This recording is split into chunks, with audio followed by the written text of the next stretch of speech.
Hello and welcome. The Purdue Institute for the Study of the Iranian World welcomes you to another episode of our podcast, Legacies of Ancient Persia. Join us as we further explore the many legacies of ancient Persia and its relevance to global patrimony.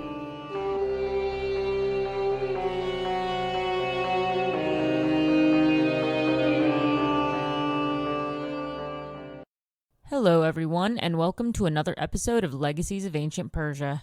This week, our guest is Trevor Culley, the creator and host of the popular History of Persia podcast.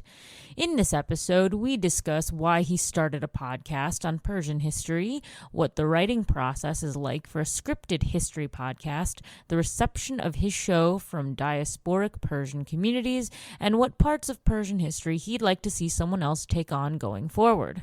We hope you enjoy this episode, and if you like what you hear, please give our show a 5-star rating and review us on Apple or Spotify.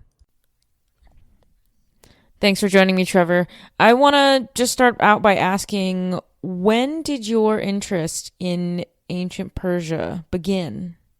Right. So I really started discovering Persian history my very first class in my very first year of college. It was a comparative religions course focusing on the origins of different world religions, and one of the religious groups we covered were Zoroastrians. And being a very contrarian 18-year-old, I wanted to write my term paper that semester on something I knew nobody else in the class was going to do. So I picked that one and grabbed a copy of Mary Boyce's History of Zoroastrianism from the school library. But it was volume 2 because they didn't have volume 1. And it was basically a history of the Achaemenid Empire with like some Zoroastrian progression alongside each step. And I found that political history even more interesting than the religious history that I was writing about, and kind of went down the rabbit hole from there. That's really cool. And I mean, before this class, before all this, had you had any sort of prior interest in, and I'm not going to limit it to Persian history or mythology or whatever, but just any sort of interest in the ancient world, ancient studies before this, or was it like a side passion?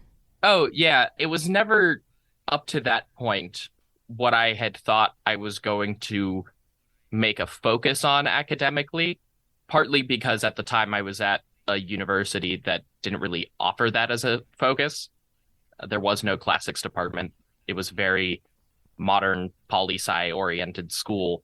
So I had always been interested in antiquity. I requested as a 10th birthday present to go to the touring King Tut exhibit at the time. So I've always had an interest in the ancient world, but something about the combination of where I was at the time and what I was thinking about and what I was learning about through studying Zoroastrianism all kind of came together at the right moment, I think, and I became very interested in that. This is a very niche field and a very niche topic. So when you decided to pursue it, people may have heard your name or heard the name of your show, History of Persia, as a podcast that does a really great job of teaching us about Persian history. But as someone who didn't continue on and like get a PhD, how close were you to going on and getting your PhD and then maybe doing a show on ancient Persia? Or would you have done the show even if you knew you never wanted to go on and get a PhD? So that's kind of impossible to say because both concepts started coming around at the same time. I was writing my applications for grad school and the initial episodes of the podcast at the same time. So they were kind of simultaneous for me, knowing that, there was this, to me, obvious hole in the history podcast ecosystem that I had been really enjoying for several years. And I was enjoying it and wanted to fill that hole because I was interested in ancient Persia, and the only thing you can really do with that, as far as anybody is really concerned, is pursue it academically. So I was applying to graduate programs at the time. Uh, and actually, I think a week or two after I posted the first episodes, I was visiting UCLA to tour the Iranian Studies department. So there was always a kind of overlap with that. Okay, so very chicken and egg question, I guess. Right. Okay. Now, as an outside observer, why a podcast? Was it always podcasting? Because I mean, there's so many different types of mediums that you could go. So why specifically podcasting? Partly because it was a medium that I had been taking in a lot. At that time, I was commuting at least an hour and a half, 5 or 6 days a week. So they were a thing that I could put on in the car, and they're not distracting, they're legal while you're driving, all of that sort of thing.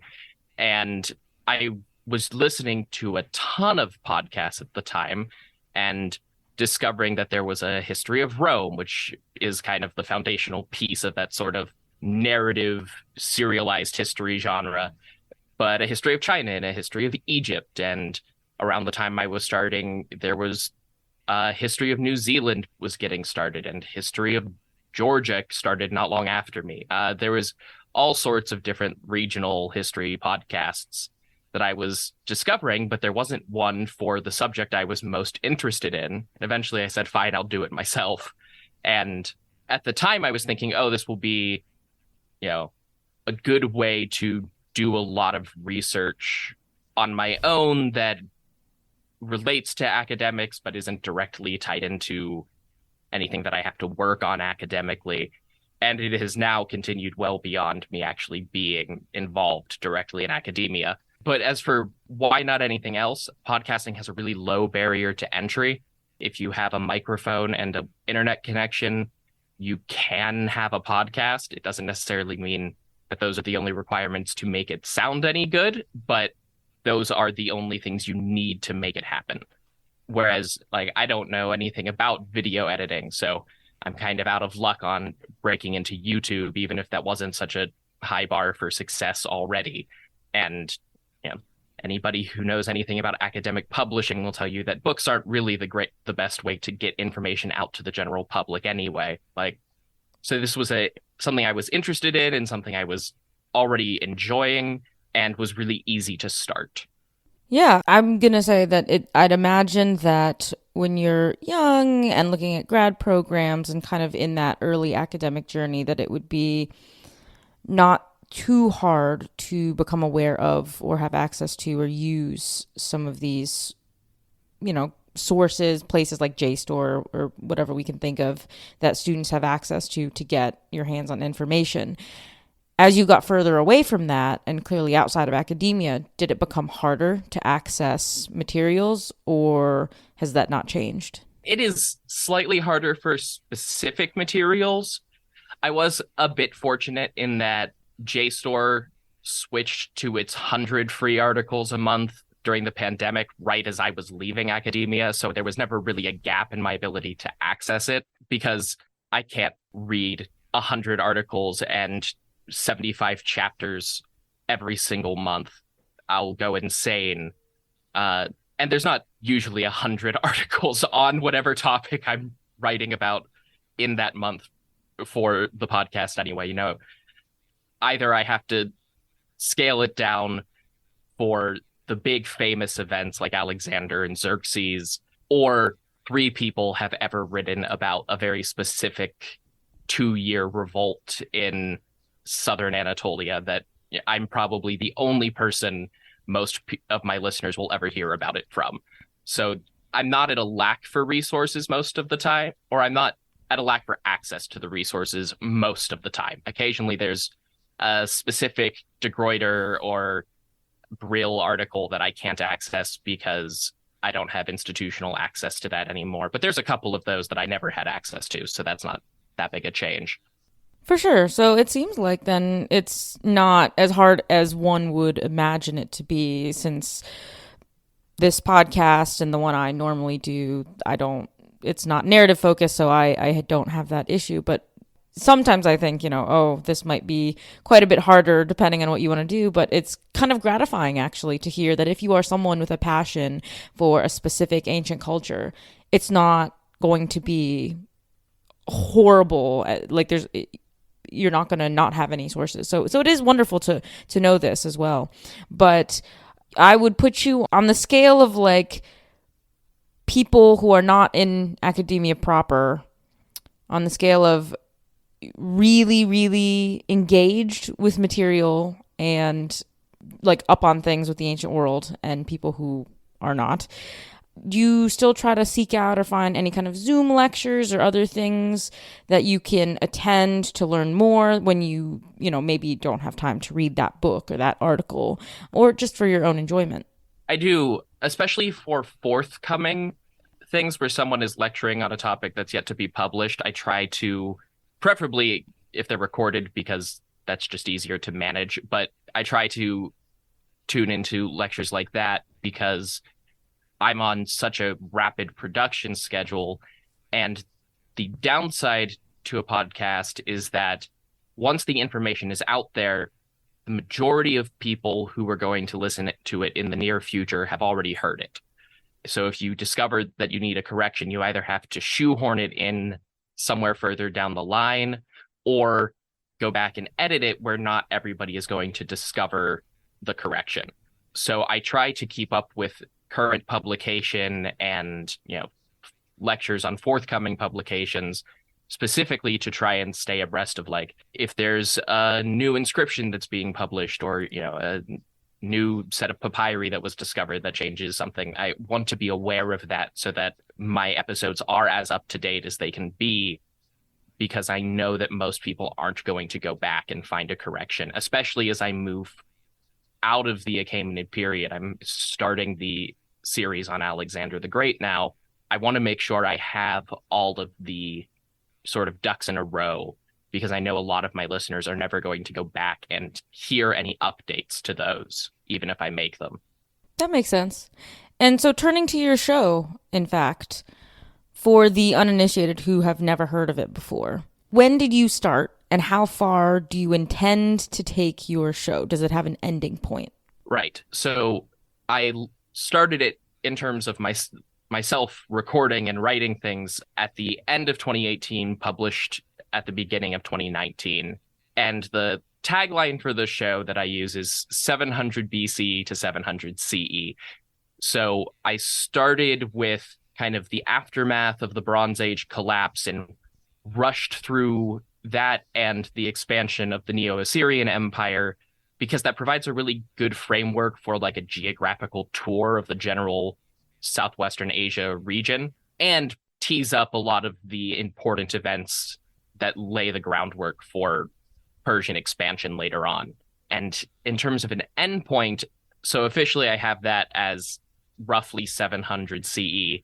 And as I have loosely mapped it out, I'll probably take it up to around the mid-9th century, just because I have this idea of an epilogue covering some of the little breakaway kingdoms around the Caspian Sea that weren't immediately absorbed into the early caliphates, and the little flare-ups of Zoroastrian and Zoroastrian-esque rebellions during those first couple centuries after Islam. But I don't have any intention at this time of taking History of Persia forward into the Islamic medieval period, because that's a very different realm of events and politics and concerns, really. It's fair. Everyone's got to stop somewhere. And so, from the history that you are covering, it's all interesting, but do you have a particular favorite, either person or couple of years within there, that you particularly enjoy covering? Yes, so my reason for getting into this at all was always the Achaemenids, which does make it a little weird that I'm looking at 5 to 8 more years minimum of doing this podcast that I really do want to do, but on topics that I am less personally invested in. But of that whole span, I've really come to love and appreciate the time frame of Darius II, who I feel is one of the under-discussed and underappreciated Persian kings in all of history, who just has kind of this point in time where he's the first king to preside over a lot of political turmoil.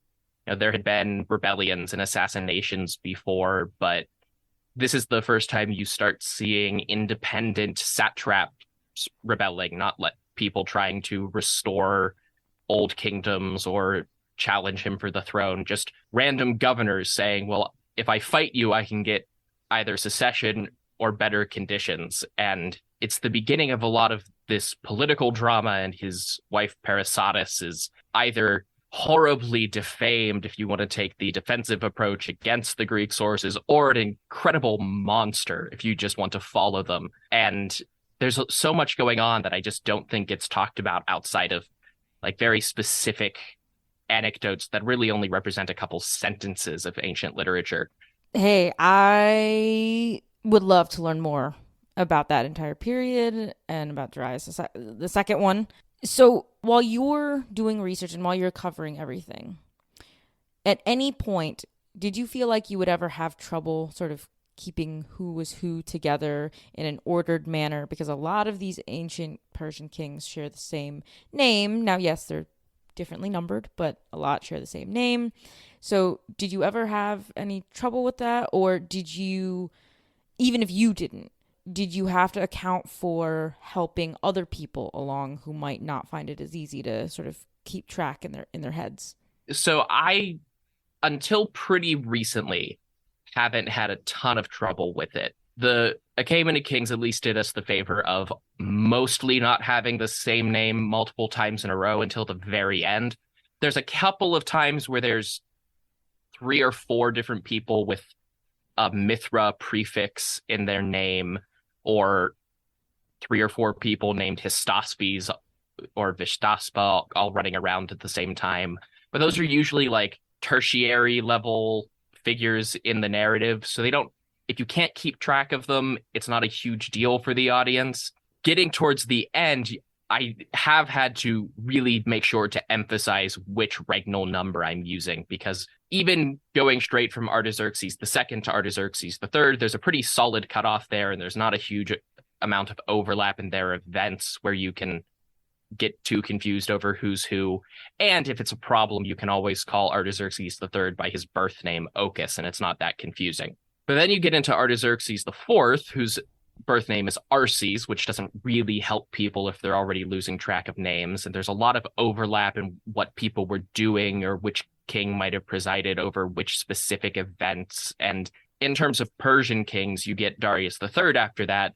But when you get Darius III, you also get Alexander and Amyntas and Attalus. And once the Macedonians get involved, it's just this deluge of people with the same names, which will get a little bit easier as different families break off into different kingdoms, and I can just kind of sequester everybody named Cleopatra in one place and everybody named Antiochus in another place. But during this initial like Macedonian onslaught period, it's a ton of very similar or identical names, including occasionally I recorded an episode just a couple days ago with 2 Alexanders directly involved. And of course, one is Alexander the Great, but I have to keep track of that without getting too wordy. So it's always King Alexander this and Alexander some other title did that. And that part gets a lot more complicated. But the Achaemenids themselves are actually mostly straightforward on the names, as long as you remember you're in a specific period. Don't assume that just because somebody's name is Artemis that it's somebody who died 150 years before the other things we're talking about. That doesn't make a ton of sense, even though I occasionally run into pop history articles that just blanket label anybody as the most famous example of the name. The internet is a wild place. Yeah. Blanketly just saying this is someone who is interesting or this person did something amazing, and then having to make sure, it's the right person, because unfortunately, right, not everyone on the internet is going to check to make sure it's the right one. And to their credit, the names do get confusing if you're not doing everything in a strict order. or if you're writing from memory. I did encounter in one major academic publication that's very crucial to the field and everything that they accidentally listed one of Darius the Great's sons not by the name given in any of the Greek sources, but by the name used in a French play, which then infiltrated my podcast. And I had to go back and correct that later on because I had just copied the family tree over from the book I was reading. Okay.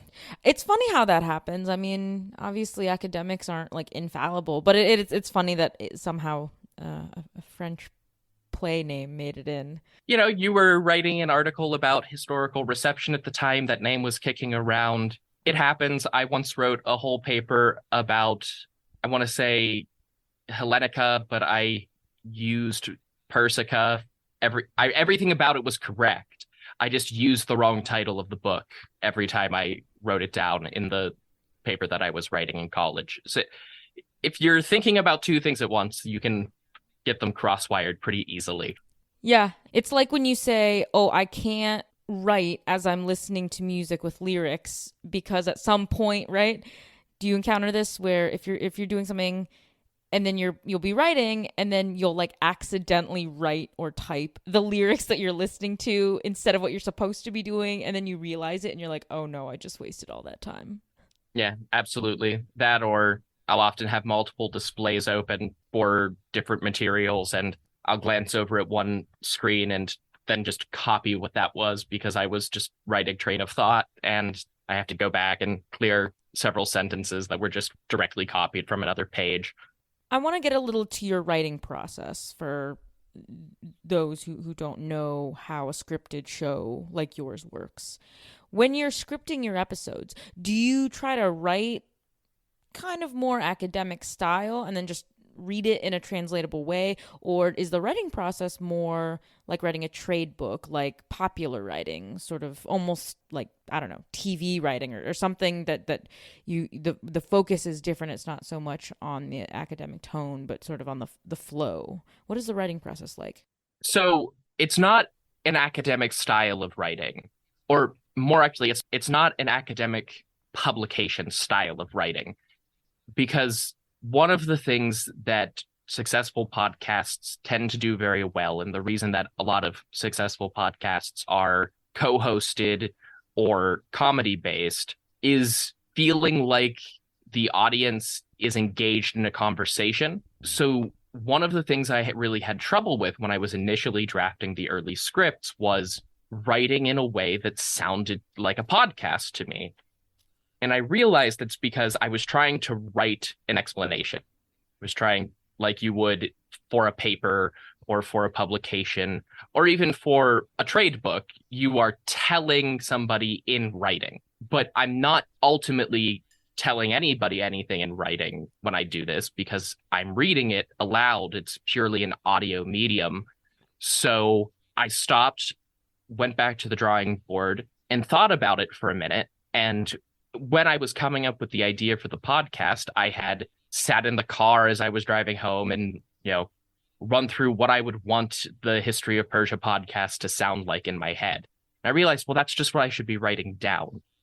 So I just write down how I would tell it to somebody in a conversation and then go back and edit to clean it up and things like that. But primarily just transposing how I would orally explain it to somebody off the cuff is a lot more engaging to an audio medium than if I were doing like an audio book.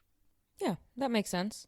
And for people who might, listen to an episode and say, "Oh, this is really cool. I'm learning a lot. Oh, but I'd like to read more in," as someone who doesn't script anything, which sometimes I'm like, "Oh, that would be fun to try." But obviously, I've now podcasted for 3 years without any scripting of anything. And so I would find switching to be incredibly difficult. And I would probably find the same issue, which is I don't know what to do or how to write it because it is different than the writing I'm used to. So for you, when you encounter maybe the thought that someone would want to go deeper than your episode, do you provide a transcript and does the transcript sort of have sources kind of embedded in them, or do you provide show notes that are more detailed where you say, okay, this is all the things that you can go and find that will elaborate on the things that I've talked about? Or will you actually write up a completely separate thing for people? So I have a selected bibliography on my website that is primarily what I would direct people to for diving further in. And one of the things I reckoned with very early on in the podcasting process was that nobody is ever going to look for an additional resource that I tell them to. I don't know why, but people are significantly more likely to just Google it than they are to ever go to any of the links I tell them are in the show notes or on my website or anything. They're just going to open up Google and type in the thing they're looking for.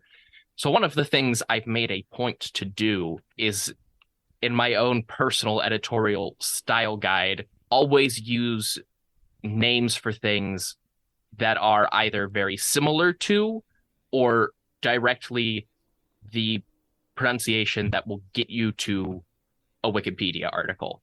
Because for the most part, they are either reliable or reliable enough to direct somebody to Encyclopedia Ironica, which is very difficult to search and come up with if you don't know the terms you're already looking for. But in general, I don't put a ton of resources directly into anything provided with the specific episode, partly because when I started, transcripts weren't feasible because I was doing a lot of my own pronunciation guidelines as I got used to some of the, different spellings that I wasn't all that familiar with yet, which led people to always be very impressed. They were, how could you pronounce some Babylonian name correctly? Well, it's because I spell it very phonetically in a way that nobody would ever write it down. But now I am practiced enough that I read them off the cuff and surprise people sometimes. But at that point, by the time I stopped doing that, it just seemed like such a monumental task to go back and redo it all to provide proper transcripts with citations that it scared me away from doing it. And of course, that was at like episode 40, and now I'm at episode 105, and that doesn't make it less intimidating of a process. But there is the selected bibliography, which I do need to update, but it is there and does include all of the major primary sources still that I've used. Well, it's helpful to know that you have this resource. So for people who would like to go learn more, they can. But I'm wondering, and it may be unique to some issues, maybe it's not, but yeah, I mean, people are definitely more probably likely to just Google something than be directed to a resource. But I'm wondering, do you think that has something to do with the people who make up your audience? Do you have a good sense of who your audience is? Is it just people who are, history curious, people who just like learning about history? Is it academics in the field? Do you have a sense of who it might be? So the general sense I get is it's, history curious or, history enthusiastic lay people, basically, for the most part. That is at least the sense I get from who follows my accounts on social media, who I get emails from, things like that. I know there are academics who listen. It's just that there's just a much larger number of non-academic people in the world to listen. So unless it's specifically geared towards academia, it's always going to appeal to that broader audience. And weirdly, a significant number of British preparatory schools have me listed as a resource. So apparently I exist to some degree in that circuit of information that I don't quite understand how I got there, but I have found that a lot of traffic to my website is directed from the teaching resources pages from several British school programs. What an interesting place to be listed. I mean, that's awesome. I guess young British people will learn about ancient Persia. Right. I'm very happy to see it. I got listed as a resource for secondary schools by University College London this past year.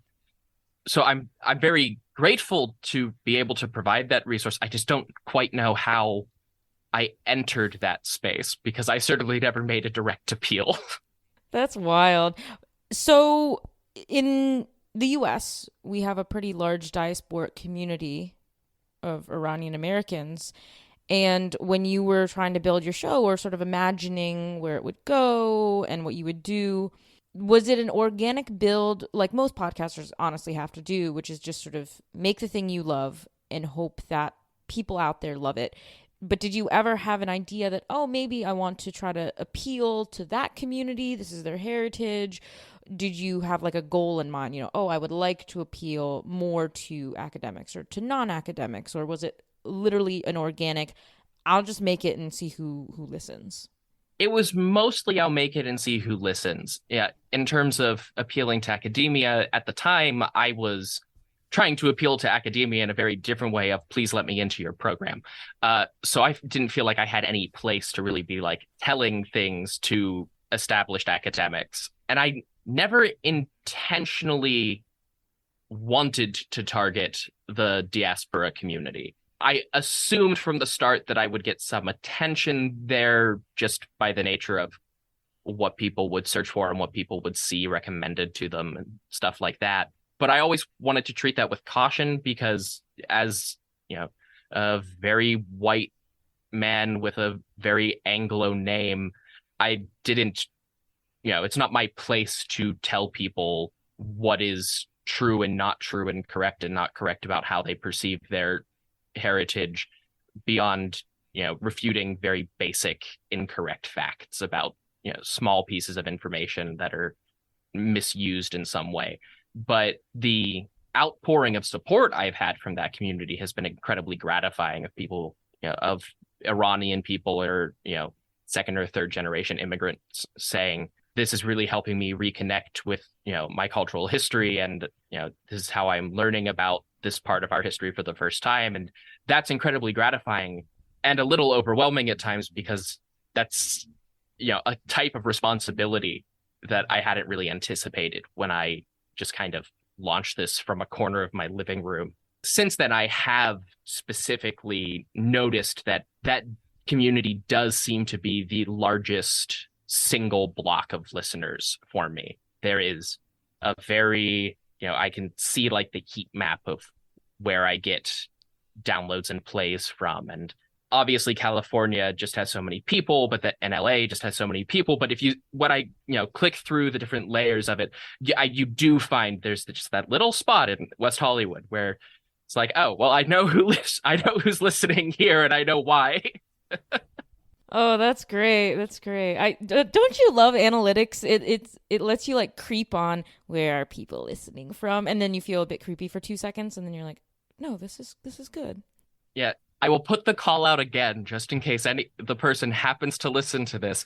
Whoever listened to my show in Antarctica, I really want to know. I just want to know the circumstances. It happened one time, and I've been curious ever since. Yeah, I'm like, no one really lives down there, right? It's just No, it's just research stations. so maybe someone got bored one day and was like, let's just listen to this. Or we can go for the slightly more humorous, a penguin told them to listen. Yes. They heard from their cousins. I assume it was like somebody on a ship because I know I have a couple of regular listeners who are on like cargo ships. So it was probably something like that, but I'm just so interested in knowing the backstory of that one time it was played technically in Antarctica somehow. This is a great mystery, and I would like to know as well. And if I can find out for you, I will let you know. I don't think I will, but I will try. This is another great mystery. But since you have sort of inadvertently stumbled into this responsibility with the Iranian American community now as someone who is podcasting their history, have you had any thoughts or ideas about maybe one day doing something interactive with the community, like, a live podcast recording, something. I mean, I don't know how, or like a live Q&A, or something, unless that's a kind of level of notoriety that you are just like, I am not really wanting to do. But I mean, I just feel like it offers you a unique opportunity because there is a large community here, and this is not something that people podcast about until we're blue in the face. Right. There are sort of two obstacles to that. The first one being that I live in St. Louis. So doing anything in Southern California takes a lot of planning and effort on my part.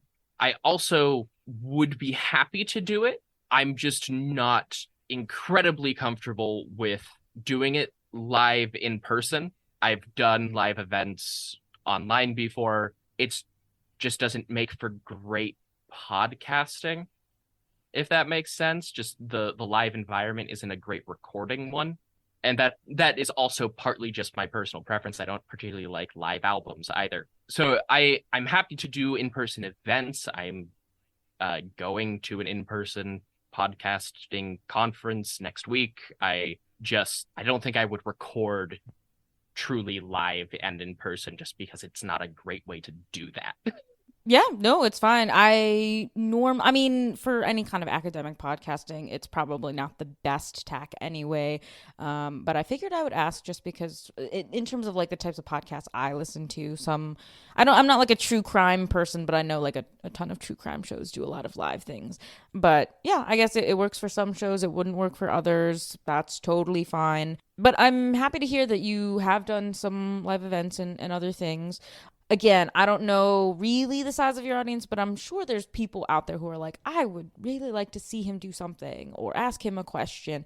And in terms of like audience engagement, if you're not doing the live thing, do you solicit questions, and then do you do a Q&A episode? Do you do a different type of outreach thing? Is that something you haven't done but would like to do eventually? I've done one Q&A episode when I got to episode 50 because that was my 2 years mark.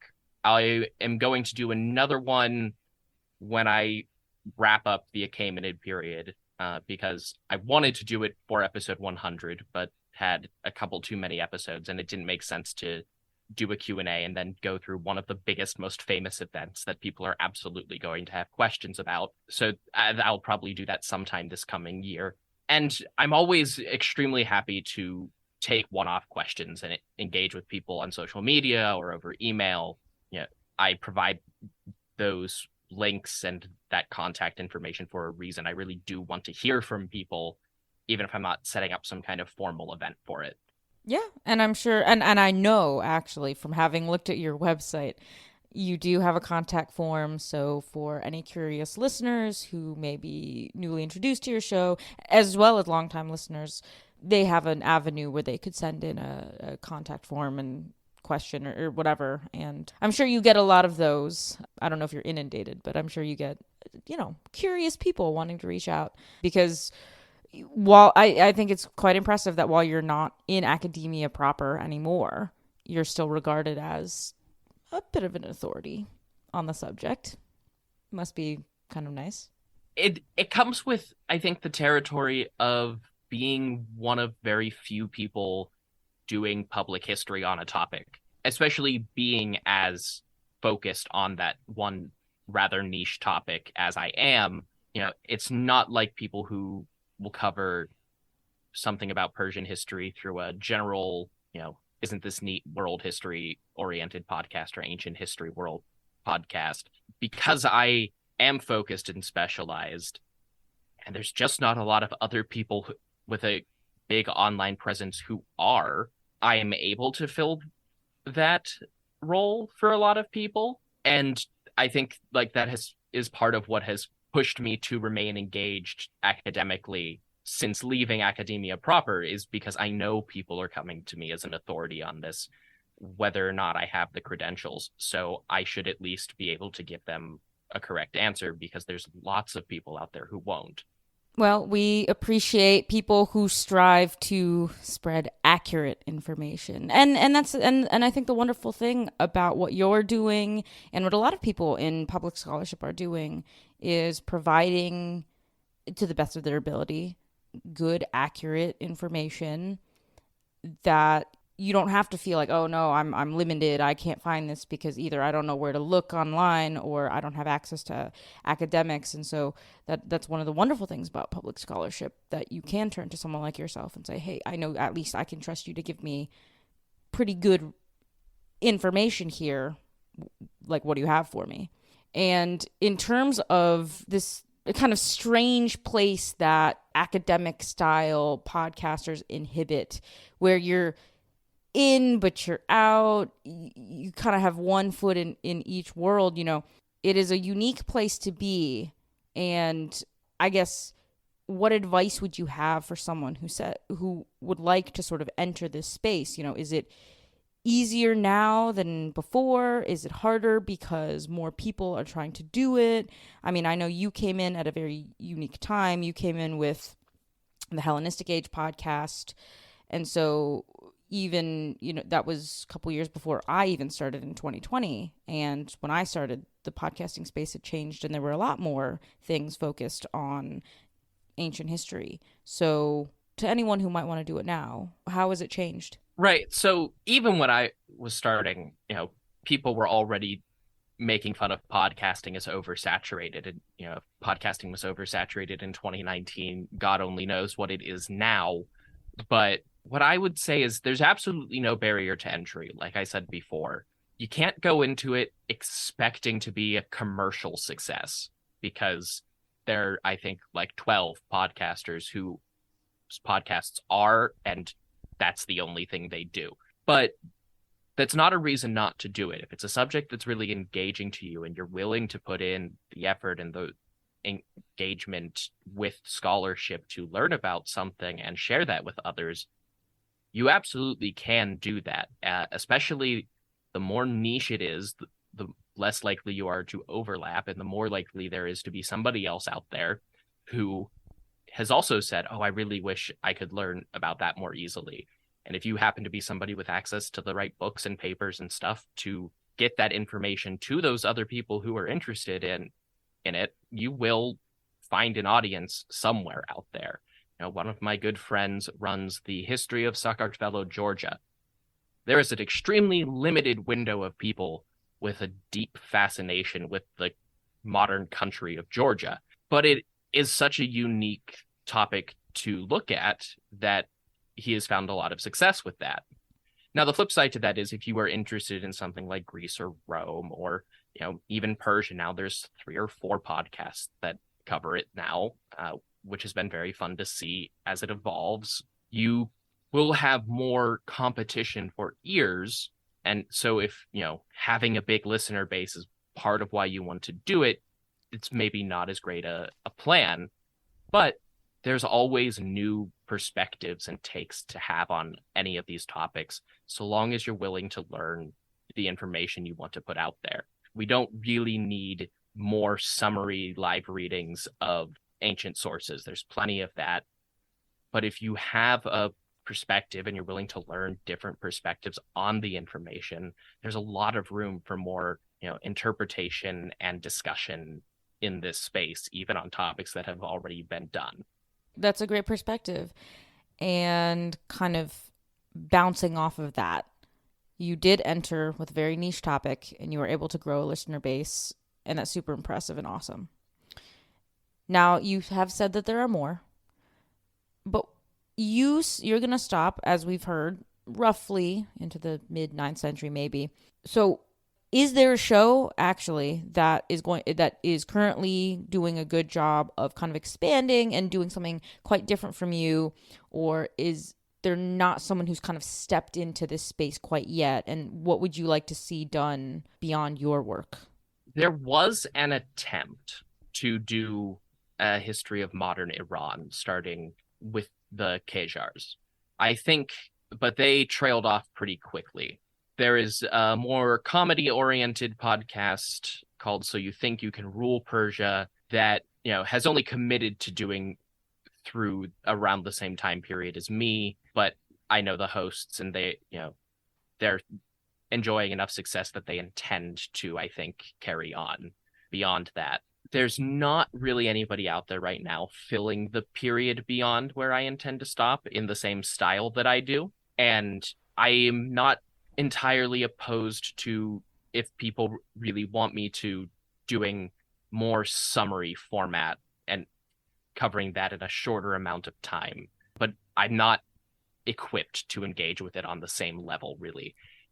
I would love to see somebody do it, starting with either the beginning of the caliphates or, you know, maybe around the Buyid dynasty or somewhere in that time frame where Iran really started to become independent again in the Middle Ages, or even, that's a difficult time period to cover, and there are other podcasts that kind of come in and out of that sphere in different ways.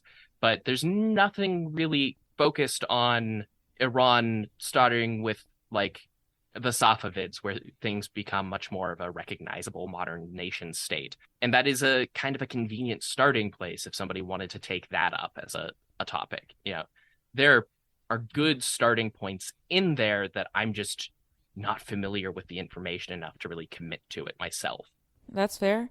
And I mean, I don't know who would take it on. There are academics out there, I suppose, but again, they're kind of busy doing the whole academia thing. And I don't know, I guess for you, the motivation was always clear. This was a passion and interest. So we can't just say, you are layperson, general public who just happens to have this wild passion. Like your motivation clearly comes from a very centered position. But would you like to see more quote unquote lay people take on endeavors such as these?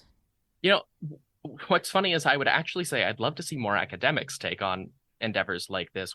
Most of this media ecosystem of these serialized history narratives are lay people, and many of them do a very good job, and many more of us learn to do a very good job through the process, and getting online and interacting with public academics in an engaging and helpful way, and learning where to get more resources. And as you learn that, you engage with more of the literature. But it would be excellent to see more academics, or more people kind of in the same category as me of partial academics. I went far enough into academia to get a grounding in how the field works professionally, but I've never really been part of it as my career. Or people who have left academia for financial reasons or for personal reasons, who still have those interests. This is a really easy way to engage with them in a public space. And you don't have to be promotion heavy and, social media heavy the way I am. I just enjoy that aspect of it. Yeah, I think I agree completely. It is an avenue that is open, that is not as well traveled for people in academia. And I think it would help a lot to dispel these ideas of ivory tower. The more academics you can kind of get to do something fun like podcasting, make them conversational, make them talk to the public on a level that they would sort of best understand, because it is quite easy to get caught up in when you're publishing only for a select few type of people. That doesn't really give you an idea of how to talk to people if you're not out there talking consistently to people through public lectures. It is a very different world. So I think you're right. Getting into podcasting would be a really great thing. Now, quickly, I did want to ask you, as someone who, got far in academia, but who is not in academia proper, but as someone who does a very good, both for academics and non-academics, good, well-researched podcast, how does everything that you've done covering ancient Persia affected your ability to consume media, bad media, like the 300 movie?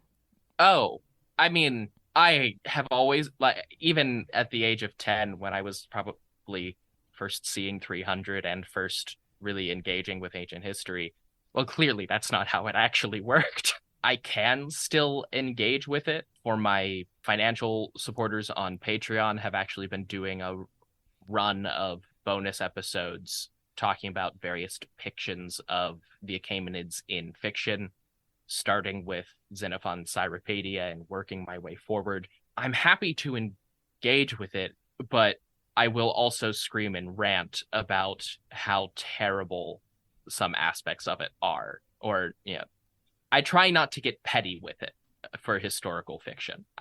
To make a full length episode, I will occasionally have to be pedantic if I'm doing something like that.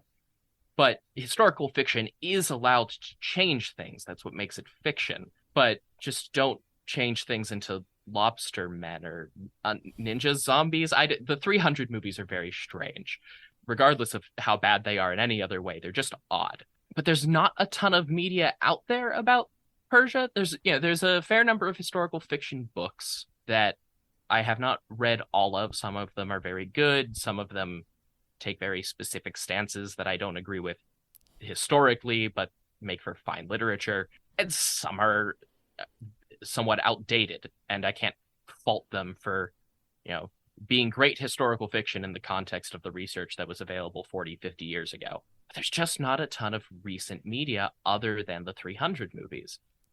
I think the closest thing to a Persian inspired adaptation or, popular media I've heard about in the last few years is Lin-Manuel Miranda recently announced that he wants to do a stage adaptation of The Warriors, which is a movie from the 70s based on Xenophon's Anabasis. So it's, at that point, also you're several layers of adaptation deep before you get to this play that's coming up. And also, I just think, well, if it's a musical based on a movie about street gangs in New York, that's just West Side Story. I don't see how that's going to be very good. But there's not a lot of new media about ancient Persia, which is kind of disappointing. I have plenty of ideas that I'd love to pitch to Hollywood just as soon as that won't get me blacklisted for anything. Oh, the struggle is real. I know. I'm always looking for better, like anything that does the Persians and does them relatively well. And yes, unfortunately, it is very slim pickings. And I hope that people will do more with them going forward. But we shall see. I'm not really sure if that's going to materialize anytime soon. We just need more public history on them to get them into the consciousness, get the idea out there of some of these stories that aren't the wars with Greece, because whether they're good or bad movies, 300 still kind of has those covered in the popular consciousness. But there's so many other weird and interesting things of coups and power struggles and imposter kings and imposters of imposter kings. There's material out there to be made if somebody is willing to take the risk and do some history based on something other than Greece and Rome, really. I agree. I mean, we do only really seem to get the Persians in the context of Persian wars or something with Greece. So yeah, it would be really fun. I mean, there's definitely like a Game of Thronesian series somewhere in there. I mean, there's so much of Persian history. There's 4 or 5 of them, depending on which generation you pick. You could do an anthology. See? Okay, let's hope someone does that soon-ish. Interested in learning more about the wonders of ancient Persia? Visit the UCLA Archaeological Gazetteer of Iran. The Gazetteer digitally preserves famous locations, World Heritage sites, and lesser-known areas from all time periods of ancient Iranian history. You can explore using the interactive map or visit the encyclopedic catalog for updates to the ever-growing list of archaeological sites. Visit www.irangazetteer.ucla.edu and learn more about what the Archaeological Gazetteer of Iran has to offer.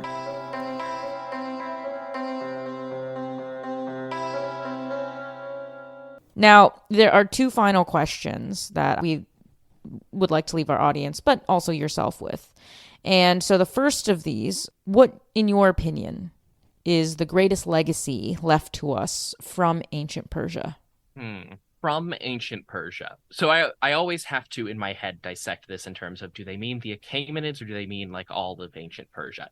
Because the Achaemenids, it's like a lot harder to pick out because a lot of their legacy kind of gets subsumed in the general Hellenistic monstrosity that comes after. But for ancient Persia in general, I really do think that in many ways it is the existence of an Iranian identity today that is really something that you start to see developing as a coherent, cohesive regional identity and, ethno-cultural identity during the final couple centuries of antiquity. it's not fully formed by any stretch at that point, but the Persian language is expanding rapidly at the time, and so much so that by the 9th century, you have Arabic sources referring to Persian as Iranian and other Iranian languages by various other terminology. So you have, I think, the existence of Iran as a cohesive unit is really one of the primary legacy and lasting legacies from antiquity. Yeah, that's fantastic.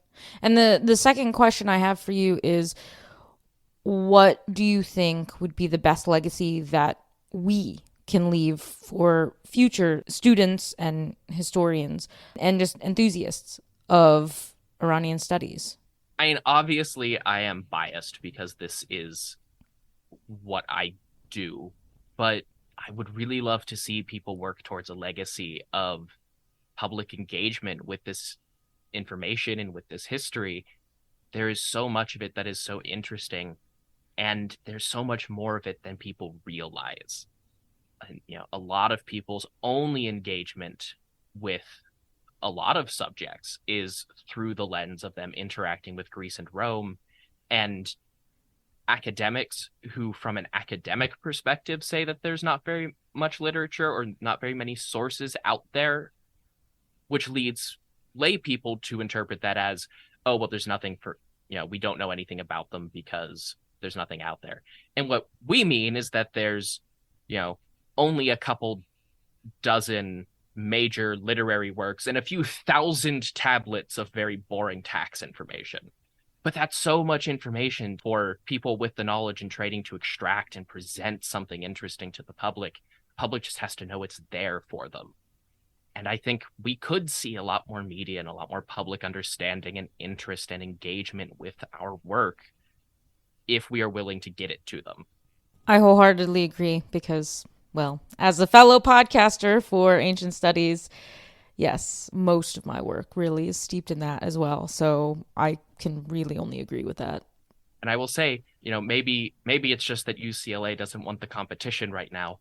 But if you want to not be the only noteworthy Iranian studies program on this continent, you need to get the information out there for students to express interest in and kind of rebuild that, because it's embarrassing that there's one or two programs focused on ancient Iran in the Western Hemisphere. Especially when I think Germany has 7.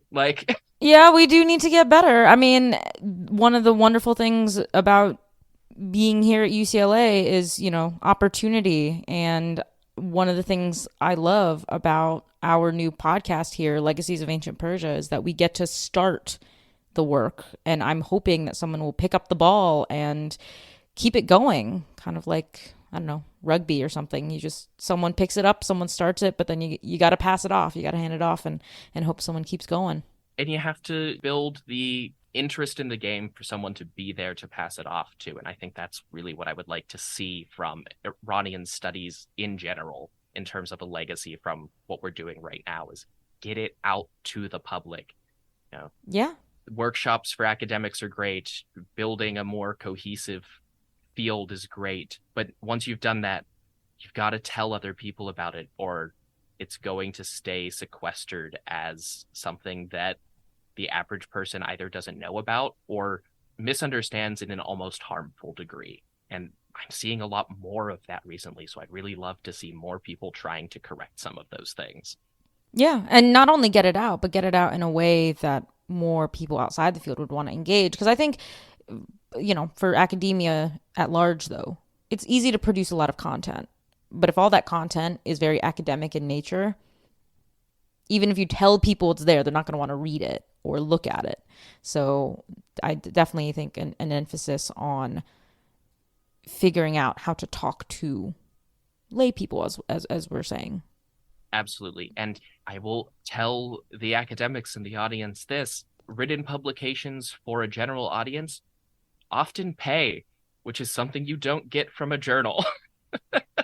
There's out, folks, the big secret. So, hopefully, yeah. No, I think it's good. We're seeing a lot of movement, and we need to see more. But this is a good start. And obviously your show has been kind of a staple since it's been around in 2019.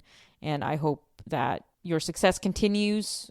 And we love to see other podcasts focusing on Persia thrive. And it sets a good boundary for a litmus test for where things could go. And I hope we can expand it. And so, it's very exciting to be in the Persia podcasting space. And I can say we're so happy to have joined that space, and we look forward to continuing to grow. So thank you so much for joining me on the show today. And, I can't wait to see all the great things that you come out with. And finally, where can people find you, your socials, your show?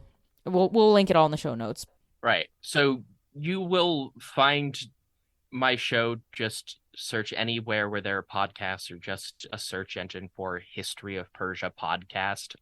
I got in early, so I got to pick the very obvious name. You can find me on social media as History of Persia podcast on Facebook and Instagram and things owned by that company, and at History of Persia everywhere else. Great. And my website is historyofpersiapodcast.com with the selected bibliography and the contact page, and audio players if you just want to listen to it there. Wonderful. Well, we will link all that in the show notes, and hopefully people will go and check out your show. Well, thank you so much for having me.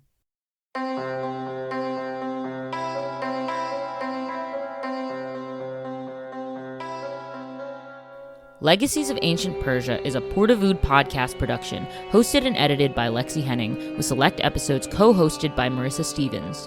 Cover art provided by Hadley Leesman and original music by Brent Arhart.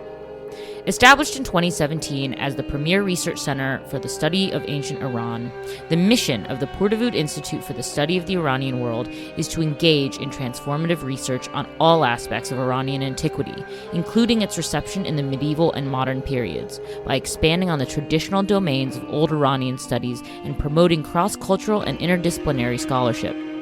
Thanks for listening to our show. It's available to stream on Apple, Spotify, or wherever you get your podcasts.